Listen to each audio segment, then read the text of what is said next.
देखिए दोस्तों, आज की वीडियो में काफ़ी महत्वपूर्ण टॉपिक पे अपन बात करने वाले। अगर आप एनएफसी कंपनी से कोई भी ऑनलाइन ऐप्स हो गया, जी हाँ, क्रेडिट भी हो गया, मनी भी हो गया, किसी भी टाइप का हो गया जो कि एनएफसी कंपनी से जुड़ा हुआ है, अनसेक्योर्ड लोन प्रोवाइड करता है। आपका सिविल स्कोर देखता है, उसके बाद आपको वो दे देता है, लोन दे देता है। इस कंडीशन में मान लीजिए आपने लोन ले भी लिया, उसका रीपेमेंट नहीं कर पा रहे हो, तो उस कंडीशन में आपका अकाउंट एनपीए हो चुका है। अब आपको थ्रेट मिल रही है, बार बार आपकी डाटा लीक हो चुकी है, बार बार आपके कॉन्टेक्ट लिस्ट पे कॉल किया जा रहा, तो ऐसी कंडीशन में आप क्या कर सकते हो? पहली बात तो एक चीज़ ये समझना है।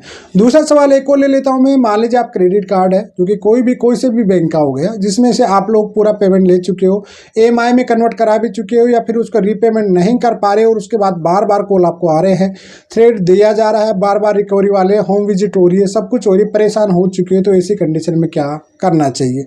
तीसरा बात, मान लीजिए दोनों सिचुएशन में अगर आपको ऑनलाइन ऐप्स वाला जो एनएफसी कंपनी से जुड़े हुए हैं, जो ऑनलाइन ऐप्स वाले हैं, चाहे वो क्रेडिट कार्ड वाले हैं, अगर आपको लीगल नोटिस जारी हो गया वाया एडवोकेट के थ्रू, या फिर बैंक के थ्रू, या फिर वो कंपनी के थ्रू, जो भी ऑनलाइन ऐप्स क्या था उसके थ्रू, तो ऐसे कंडीशन में आपको क्या करना है, क्या नहीं करना। फोर्थ, अगर आपका एनपीए अकाउंट हो जाता है तो उसके बाद क्या पेमेंट करना है या नहीं करना है। कुल मिलाकर मैं 4 सवाल लेने वाला हूँ। काफ़ी महत्वपूर्ण वीडियो होने वाला, इस वजह से वीडियो को ज़्यादा से ज़्यादा लाइक शेयर कर देना। दूसरी बात, अगर आप चैनल को सब्सक्राइब नहीं किए तो एक चैनल को सब्सक्राइब जरूर कर लेना, क्योंकि यहाँ पे इंपॉर्टेंट वीडियो आपको मिलती रहती है। तो चलिए दोस्तों, नो टाइम पास नो बकवास, सीधा करते हैं काम की बात। मैं हूँ हंस। सेकंड बात दोस्तों, कमेंट में नंबर ना छोड़े, अगर आप मुझसे ही बात करना चाहते हो, साइड में व्हाट्सअप नंबर लिखे रहते हैं, अपॉइंटमेंट बुक करके आप बात कर सकते हो। पूरी डिटेल के लिए आप डिस्क्रिप्शन को एक बार चेक कर सकते हो। देखिए दोस्तों, अगर बाय चांस मान लीजिए अनसिक्योर कोई भी लोन होता है, उसमें अगर आपने रिपेमेंट करने में देरी कर देते हो, उसके बाद यह मान लीजिए कि आप पूरी तरह से, सबसे पहले स्टेप टू स्टेप में ले लेता हूँ ऐप्स, ऑनलाइन ऐप्स के। देखिए, जो भी ऑनलाइन ऐप्स होता है वो आपकी डाटा लीक करता है, ये बात आपको समझ लेना जरूरी है। कई ऐसे ऑनलाइन ऐप्स होते हैं जो कि आरबीआई से अप्रूव्ड होते नहीं है, एनएफसी कंपनियां होती है, इनके खिलाफ आप कितनी शिकायतें कर लो, कुछ भी कर लो, वो आपकी पूरी डाटा लीक करेंगे। जी हाँ, आपकी कॉन्टेक्ट लिस्ट पूरी डाटा लीक कर लेंगे। या मूवी क्यूब हो गया, ये पूरी डाटा लीक करके रखते हैं आपकी, मनी भी हो गया, पूरी हो गया। तो पहली बात तो देखिए, ये करेंगे आपको हरासमेंट, थ्रेट देंगे आपको, आपके रिश्तेदारों को, आपके जो इंपॉर्टेंट नंबर होंगे उनको कॉल करेंगे ये लोग। और कहीं ना कहीं 99% लोग इनके जो कॉन्टेक्ट लिस्ट से कॉन्टेक्ट करते हैं, उसमें थ्रेट आके सुसाइड तक कर लेते हैं। ये काम कौन करते हैं? थर्ड पार्टी करते हैं लोग, जो कि रिकवरी के टट्टू होते हैं, जो नाजायज ये औलाद पाल के रखते हैं, जिनको मैं हमेशा, जो रिकवरी के टट्टू होते हैं, एक नाजायज औलाद होती है, ठीक है। इनका कोई बाप आप नहीं होता। जब इनको केस करोगे आप, तो ये बिल्कुल इनका मालिक भी नहीं बनेगा, इनकी जो कंपनी है इनका मालिक भी नहीं बनती है, वह छोड़ देती है कि भैया ये नाजायज औलाद है। चाहे वह क्रेडिट कार्ड की टीम हो, चाहे वह किसी भी टीम हो, ये सब पूरी नाजायज औलाद होती है। बैंक के जो रिकवरी के टट्टू होते हैं, इनका कोई लेना देना नहीं है। इनको सिर्फ ये होता है कि जब तक आपका पेमेंट नहीं निकलेगा, ये कमीशन बेस पे काम करते हैं, 10% 20% पे, जितना आप निकाल के दोगे, जितना आपसे पैसा निकलेगा उसमें से इनका कमीशन निकलता है। तो ये अपनी औकात ये पहले से भांप लेते हैं कि भैया जो कस्टमर है किस टाइप का है, क्या वाकई बिल्कुल डरपोक है क्या नहीं। तो आपको सबसे पहले तो डरना नहीं है, आपका कुछ भी नहीं होने वाला, ये बात समझ लो। ज़्यादा से ज़्यादा आपका सिविल स्कोर डाउन होगा, और जब आपके पास पैसा है नहीं तो उस सिविल स्कोर का क्या करोगे आप? पहली बात तो देखिए, अगर आपके पास पेमेंट होता है तो आप कर दीजिए, इनको फ्री कर दीजिए, क्योंकि सिविल स्कोर खराब करना मतलब लाइफ टाइम के लिए खराब हो जाएगा। सिक्योर आपको अनसिक्योर लोन नहीं मिल पाएगा इस तरह से। लेकिन दिक्कत धीरे धीरे, अगर आप आगे चलकर आपका टाइम समय उस टाइम पे खराब हो रखा है, तो फिर आप बिल्कुल शांत हो जाइए।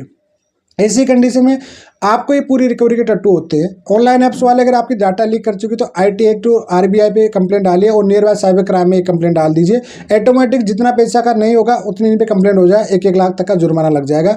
बस आप में हिम्मत होनी चाहिए। इनके खिलाफ कोई भी अच्छे से वकील से एक लीगल नोटिस जारी करा दीजिए कि भैया मेरी डाटा लीक हो चुकी है। ऑफिशियल इनकी वेबसाइट पर, ऑफिशियल इनका मेल होता है, वहाँ पर जाके एक एडवोकेट का लीगल नोटिस तैयार कराइए, और उनको अगर आपकी डाटा लीक कर दी तो एक लीगल नोटिस जारी कराइए कि भैया तेरी थर्ड पार्टी, तेरे रिकवरी के टट्टू ने मेरी डाटा लीक की है, जो कि प्राइवेसी के लीक किया गया है, इस पे आईटी एक्ट बनता अच्छा खासा, एक लीगल नोटिस जारी करा दीजिए। कभी भी आपका डाटा लीक नहीं करेंगे, अगर लीक कर भी रखे हैं तो उसमें आपके किसी भी कॉन्टेक्ट से परेशान नहीं करेंगे। दूसरी बात, जितनी भी आपकी सो रिकवरी की जो टट्टू परेशान की है, उनके सबके नंबर साइबर क्राइम में डाल दीजिए। एक बार इनकी कंप्लेंट की कॉपी इनको भेज दीजिए वापस, ये दोबारा कभी भी कॉल आपको पास नहीं करेंगे। जी हाँ, पहली बात तो। तीसरी बात, मान लीजिए कोई भी अगर बैंक का होम विजिटिंग आ रहा है, तो उनमें से आप विजिटिंग लेटर मांगिए कि भैया आपका आईडी प्रूफ मांगिए, क्या वाकई आपको प्रोवाइडेड एक बंदे बंदे को या 2 बंदे को होम विजिट के लिए कितने लोगों को आपके पास भेजा गया। अगर मान लीजिए एक बंदे को भेजा, 2-3 ऐसे पॉकेट के आ रहे हैं, तो सबको गेट आउट कर दीजिए, कोई मतलब बने। आपके घर में एंट्री तक नहीं कर सकते, आपके अड़ोसी पड़ोसी को नहीं बता सकते, किसी को भी नहीं बता सकते। आप आराम से बात करिए, नहीं है पैसा अपनी सिचुएशन बताइए, सेटलमेंट करना है सेटलमेंट की बात करिए, जो भी बात करना है वो क्लियर बात करिए, ठीक है। नहीं है पैसा तो आप टाइम दे दीजिए कि भाई इतना है, जो भी करना है तेरे को कर लीजिए। जी हाँ, कोई हाथापाई नहीं करना। अगर गलत मिसबिहेव कर रहा है तो फिर आप मिसबिहेव करिए, कोई मतलब है नहीं। सिंपल सी, कॉल पे कॉल आ रहा है, क्योंकि इनको कॉल पे कॉल आते रहते हैं, बार बार परेशान करते रहते हैं, तो कॉल आप एक या 2 कॉल अटेंड कर लीजिए, फायदा उसी में। डरिए मत कभी भी, आप जितना डरोगे उतना ही ज़्यादा आपकी साइकोलॉजी अटैक करते हैं लोग। जी हाँ, आपके प्रेशर पे है ना, मानसिकता पे इतना अटैक करेंगे कि आपको पूरी तरह से पागल कर देंगे लोग, जबकि होना जाना नहीं है। क्योंकि जो रिकवरी के जो नाजायज टट्टू होते हैं, इनका पैसा ही, इनको जो पेमेंट मिलता है वो आपसे ही कमीशन बेस पे करते हैं, ठीक है। बैंक में जाएगा, एनपीए हो चुका है आपका, एनपीए होने के बाद तो आपको एक पैसा ही भी नहीं डालना किसी भी कंडीशन में, ये बात आपके माइंड में फिट कर लेना। जी हाँ, कभी नहीं डालना, चाहे लीगल नोटिस आ जाए, कुछ भी आ जाए। लीगल नोटिस आ जाता है तो लीगल नोटिस में जब भी देखिए उसके पीछे एक नंबर लिखा रहता है। जी हाँ भाई, उस पर कॉन्टेक्ट करिए, उन पर जवाब दीजिए। या फिर आप जो भी बैंक से या कोई ऑनलाइन ऐप से, उनकी एक लीगल जो मेल होता है, उनका ऑफिशियल मेल होता है, वहाँ पे जाके उसका रिप्लाई आप दे दीजिए। वकील को रिप्लाई दिलाओगे तो वकील का रिप्लाई भी दे सकते हो, अन्यथा कोई फर्क नहीं पड़ता। उनका एक नंबर रहता है, उन पर बात करके अपनी कंडीशन बता के रिकॉर्ड कर लीजिए उसको कि भैया प्रॉपर मैं इसका जवाब दे चुका हूँ। जी हाँ, उस कंडीशन में आगे जाके कुछ नहीं होने वाला। देखिए, कोर्ट में केस होना, ये सब चीज़ें पॉसिबल है नहीं। Credit card, unsecure online apps वाले ये कहीं भी कोई भी केस नहीं करते हैं। कितने ये लीगली अगर इतना करना होता तो इतनी माथापच्ची, इतनी फालतू के रिकवरी के टट्टू आपके पीछे नहीं जानेंगे। ये जानते हैं अच्छे से, क्योंकि अनसिक्योर लोन है, सिविल स्कोर के आधार पे कोई लोन एग्रीमेंट बना हुआ नहीं है, ऑनलाइन एग्रीमेंट वो कोई मानता नहीं है। कोर्ट इनको सीधा बोलता है कि भैया कौन लोन एग्रीमेंट है, कौन सा चेक दे रखे हो आप लोग। कुछ भी केस नहीं बनने वाला आपका। आपको जेल होने से, आपको डराने से, आपको परेशान करने से, इनसे इसका कुछ भी नहीं होने वाला। एंड में आके सेटलमेंट करेंगे, उसके लिए आप 1 साल 2 साल 3 साल का टाइम लीजिए। जब एनपी अकाउंट हो चुका है तो फिर आपको पेमेंट डालने की जरूरत है नहीं किसी भी कंडीशन में। फिर ये आएंगे 50% का ऑफर देंगे आपको सबसे पहले।